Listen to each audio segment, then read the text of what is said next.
Good day, everybody. It is 14 minutes late. I'm sorry.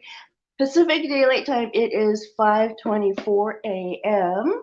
I am in California. No, I'm in Nevada. I'm in Las Vegas, Nevada, the same time zone as what I was saying, Pacific Daylight Time.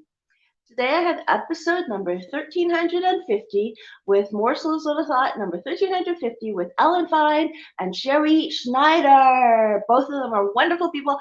They are uh, mavens of the rules. Now, this book is called The Rules Handbook by Fein and Sherrie Schneider, a guide to creating loving and lasting relationships. Now, everybody should read this. Everybody, men and women. The reason is that this week, the authors discovered that people were doing the rules on their friends and coworkers and relatives too, and children, and they were finding out the rules concept work there as well. The whole thing is to make you, well, be beautiful, busy, happy, and that you are, um, that people want you more than less, want more of you than less of you. Let's see if I can get my whole face. So I am in the hotel room, and I switched yesterday, so that's why it looks backwards from yesterday's. It's a different room. Okay, so we have Course 4, Effective Commitment and Communication.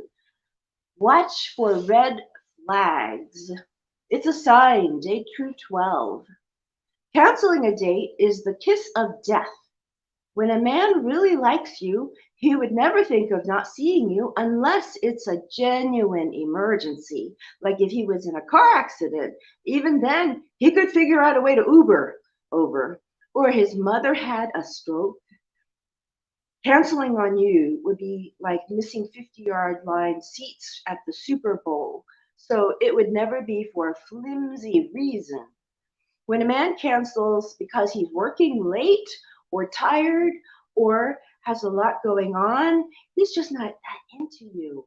When a man likes you, you're his priority, not FaceTime or Zoom, but in-person dates.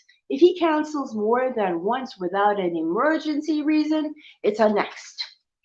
It's a next. It just has to be the research that the authors have done is, you have no idea how precariously balanced I am.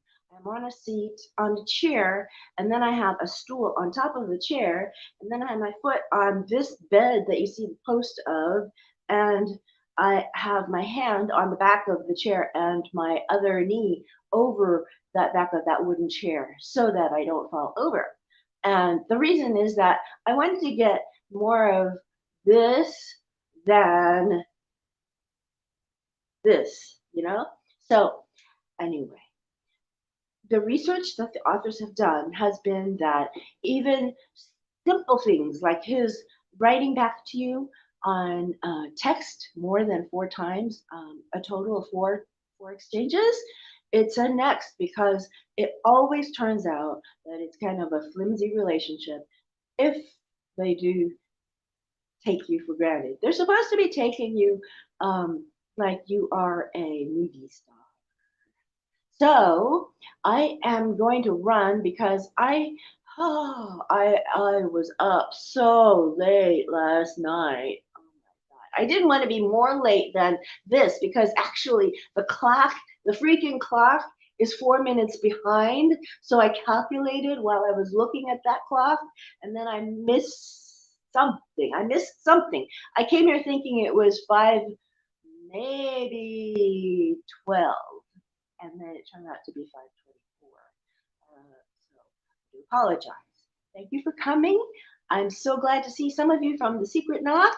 It is a pleasure to do this rules of a morsels of a thought. My point is to inspire people to have a great day with morsels of a thought of wisdom. Wisdom is knowing the right thing to do. That's from a fortune cookie. Virtue is the doing of it. So knowing what to do, so acting on your wisdom is virtue. And with virtue, we can make this world better and more virtuous. I'm not too religious. I just want to say we can all afford to change the chi field in the world to make it more virtuous. Okay? Thank you, Dr. Yenxing. Thank you, Dr. Duc Wong. Thank you so much for John Clark and Elizabeth Cantara and AC Rosita and Nancy Saunders and Nancy Syme. Okay, I've got to go. Old kiddo.